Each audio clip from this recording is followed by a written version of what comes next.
Hello dear subscribers, now I will tell you how you can easily save your login info on your Instagram. So for doing this, just open Instagram app. Now just tap here, and now you just need to choose settings, and in the settings you need to tap on privacy. Sorry, not privacy, but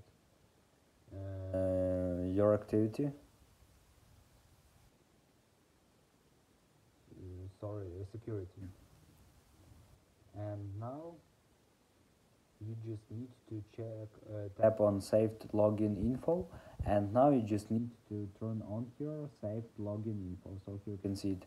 We will remember your account info for you on this device. You won't need to enter it when you log in again. So just enable this option and it will automatically save your login info, and you don't need to enter every time you enter Instagram, open Instagram, your every time you just sign out from your account. You just don't need to enter your login and password. It will automatically enter. So this is the way how you can also do it. So thanks for watching, have a nice day, subscribe to my channel, click like, and goodbye.